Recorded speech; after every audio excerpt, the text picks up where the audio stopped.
Great stuff. Okay. Well, welcome back, everybody. Hopefully you've all been fed and watered briefly now. So it gives me great pleasure to introduce Stephen Rizo. He's from CE Geotech, and he's going to talk to us about open source GIS for industry. So thank you, Stephen. Thank you. So just kind of initial introduction. So I finished my master's when I was still in the States, kind of focused on looking at lava flow volumes and kind of ways to estimate that, and kind of geoprocessing to look at better relationships between slope and thickness and things along those lines. Since moving to the UK, I wound up here at CE Geotech, working as our data manager. So I'm primarily working on developing our lab and site-based data systems. Shortly before I had started, they had started adapting GIS Cloud for their site data collection. So basically they would run all of their geotechnical testing and then upload the results on GIS Cloud. So as I started working through kind of standardizing the system, and more recently we've started moving towards looking at open source solutions and seeing what kind of alternatives we can go through to improve our data collection. So just a quick review of GIS Cloud, because even though it's not currently the best fit for our organization, it is quite useful. So we've got the mobile data collector, which is kind of the core of that system. So with the GIS Cloud, you've got a viewer, you've got an online and mobile version of the data collector, and then the editor, which is just kind of the standard GIS interface. Within the mobile data collector, you can create a variety of field types, make things required, standard, or autofill. This is also quite useful for things like grids. So we use a lot of testing grids, and you can reference other layers and then pull in the grids from that location. So these are mostly just doing kind of automated spatial joins. The editor is where we set up each of the maps. So each map that we have essentially is a separate project or a separate map per client, which after the data's all been collected in real time, they'll be able to see it when we get to the client viewer section. So with the GIS Cloud system, they basically allow you to create a custom, slightly modified version of a custom app that they can provide. And that lets you white label it as well. The core of the data collection is the mobile data collector. So on their phones, tablets, whatever device they've got in the field, they can just select the map they're working on, select the layers. All of it works offline as well. And then everything, mostly to kind of improve our data collection, we've tried to create as many sort of drop-down and checkbox options as we can. One of the disadvantages we've got here at the present is the easting and northing. So because we have to work specifically with, OSGB 36, I think. So we work specifically in eastings and northings, which a lot of the GPS tools and apps all tend to work in WGS 84. And then here's a preview of our client viewer. So a lot of this is kind of standardized from it. You've also got some options to create custom filters for the layers and things like that they build in. And you can do some of your own development to add additional buttons. So we've added in this graphing data option and these reporting options. So for these graph data, it basically looks through each layer. For each of the layers, it'll look through that layer, create a histogram of the results as well as a summary, just to try and give an idea of how the testing is going for that specific type. So for example, HSVs is referred to as a hand shear vein. It just refers to the shear strength of the materials, because all of this is all based on the mechanical properties of the soil. So basically anything above this 75 mark would be a pass. So you can see they've had very few failures on kind of this example data set. So while that was working quite well initially, More recently, we've started bringing in Trimble and GPS to get higher precision data. So with this, we're looking at getting centimeter level precision, and additionally, for all of our tests, everything is all working through Excel. So they're having to enter the data into Excel and then copy the same results over into the GIS system rather than being able to do it all into one place. And with this, we wind up with a lot of transcription errors. We have issues where data isn't entered in both places, so it becomes harder to line up the data later, especially things like the eastings and northings, where they're having to enter the data manually.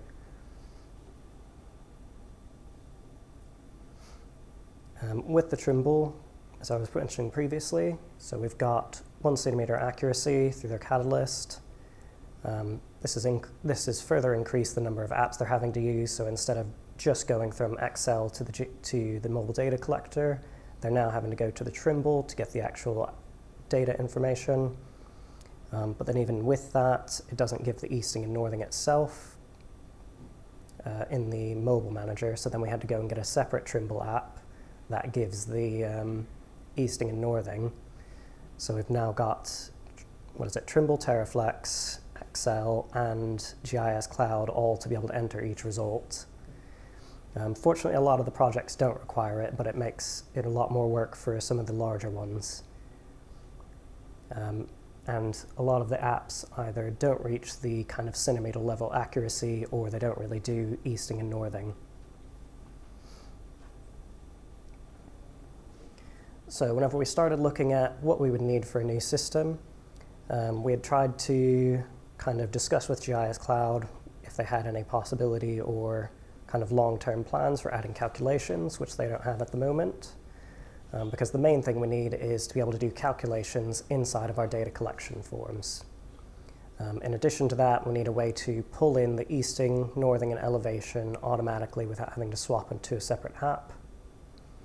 And then, while those are our new additions, we need to be able to maintain all of our existing functionality. So being able to view the live data as it's being collected, so maybe seconds delays, because all of our testing is live.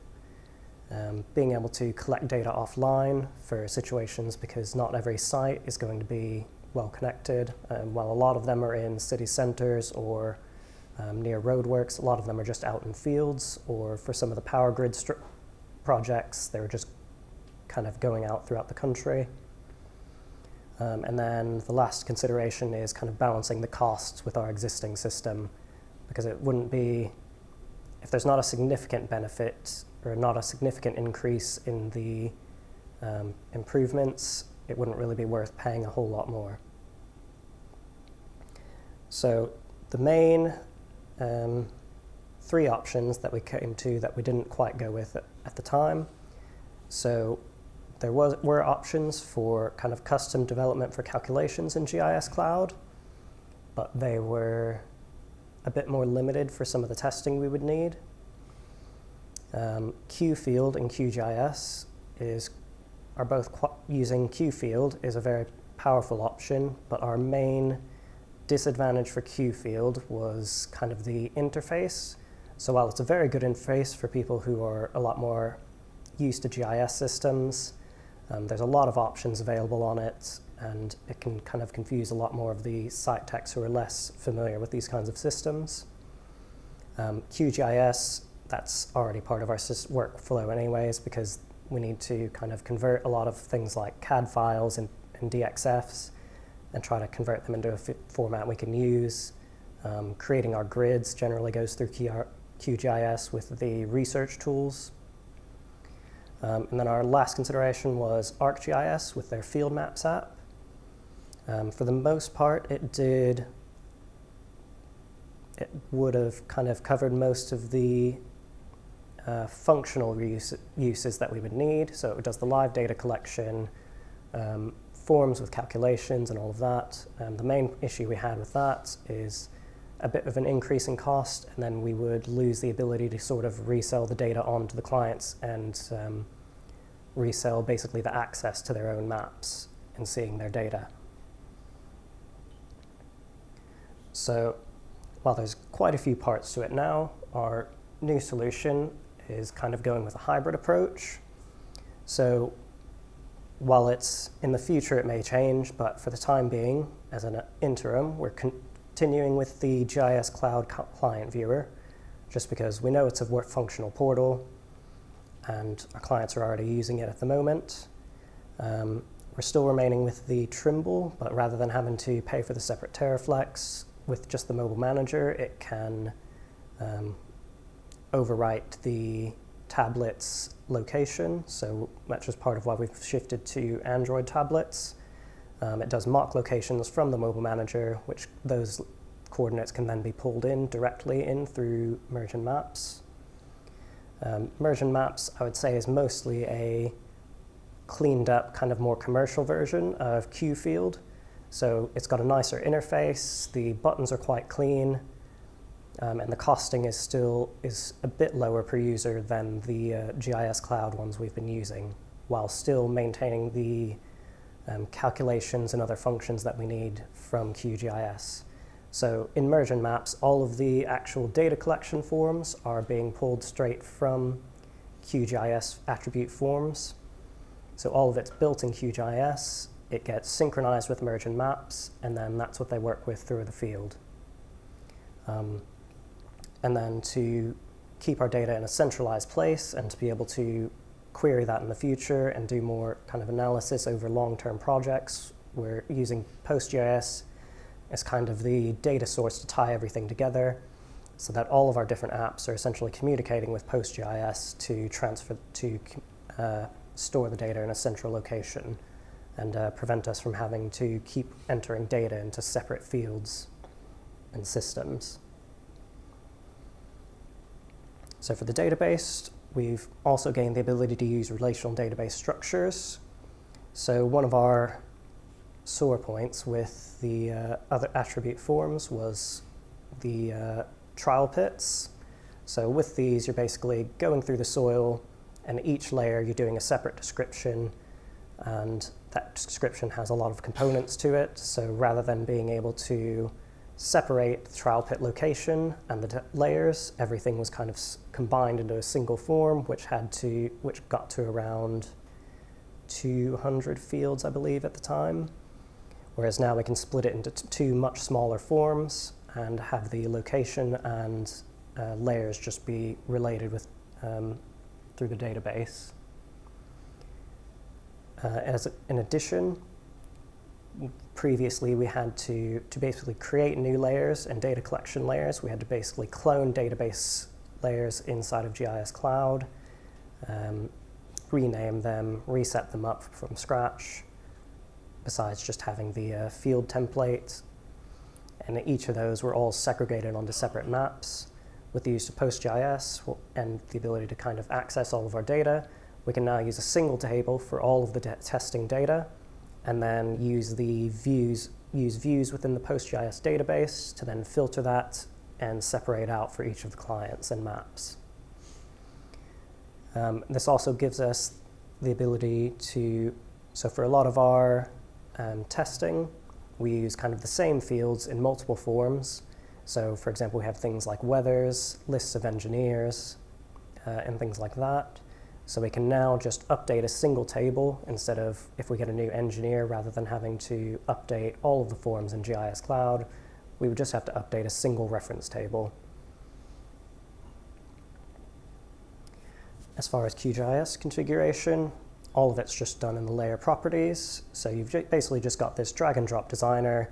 You've got a lot of different widget types, and you can create defaults for location, dates, timestamps, and all of the calculations, where it'll just run them as soon as the data's entered. A few of the more useful calculations we've got were the timestamps, rather than them having to kind of go through and manually enter the dates. These position horizontal and vertical accuracy were quite useful, which I've included our use case. So basically, depending on the accuracy they're getting, decides what kind of accuracy is being displayed. So whether it's rounding to just the 60 northing and easting, or if it gets to sub-meter or centimeter level precision. And then the same thing with the location. Does the same thing. So it's giving us both the horizontal and vertical accuracy as well as the geometry of the locations themselves.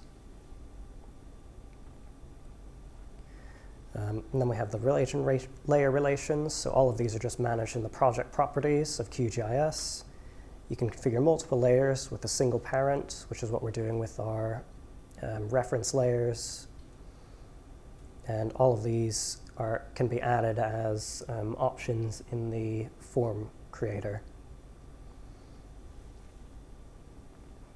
And you can see you can either add these as fields being referenced. So as you can see on the one on the left, you can see a version where it's pulling in the relation reference data. And on the right, you can see where it's a separate widget. So when we're doing these trial pits, now the way it shows up is you've got one tab, that's the location of the trial pit. On the separate tab, it basically pulls in this widget display where you can add all of these trial pit layers. So looking at merge and maps, you can see an example where it's pulling in the project ID. You can enter in the engineer, and you can see where it's pulling in the easting and northing automatically, as well as the accuracies. And with the layer relations, this is what I was mentioning about the trial pits, where you can see where you've got the location data on one tab, and in the layer you can just continue to add new layers as needed.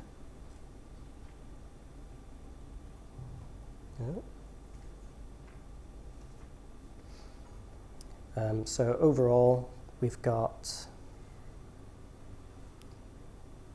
so with the merge and maps, we've reduced the number of fields. We've got a lot more flexible data collection and simpler common fields that we can update. And all of it's still done through QGIS, which I imagine most here are a lot more familiar with.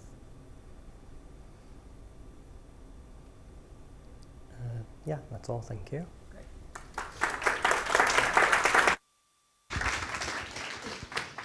Thank you, Stephen. That's fascinating, and it shows the amazing flexibility of QGIS. You know, that's a really interesting application. So thank you. Any questions for Stephen? Cool. I've got one to kick us off with. It's a bit more general. You talked a little bit about the GIS Cloud viewer, and you still need to use that as a part of your new setup. Well, what does that bit do? I'm sorry if I missed that bit in the talk, but so it's good to see that. It's probably easier to scroll back up to it. So the viewer, that is basically our client portal. Okay. So if I go up to here.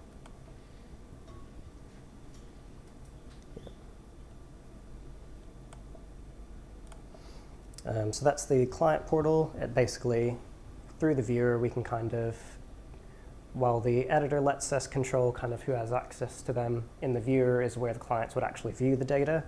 So they'll just be able to see the layers and maps that have been assigned to them.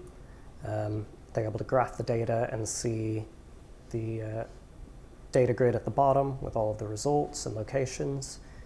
We've also added in functionality for them to generate reports. So it'll basically take out the table of the summary table of the data and create a authorized report for them once the results have been authorized at the lab.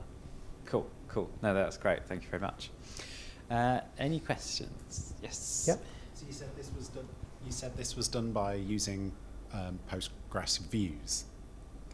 Yeah. Part. So this one is a example, but basically the way the Postgres views work is, so GIS Cloud lets you bring in both tables and views from PostGIS. So we've connected GIS Cloud to our PostGIS database, and all of the tables within that it's got access to, it's able to pull onto separate maps. So basically the way we manage that is we create, we've got a mix. Some of the clients, we have just all of their data in one map. Some of them where they've got larger projects, we separate the projects out into separate maps. So basically it would be either filtering it by the project ID or by the client to create separated views of the data, which filters out the full table. And then that's essentially the table of data they would be seeing in GIS Cloud. Cool. Great. Any other questions?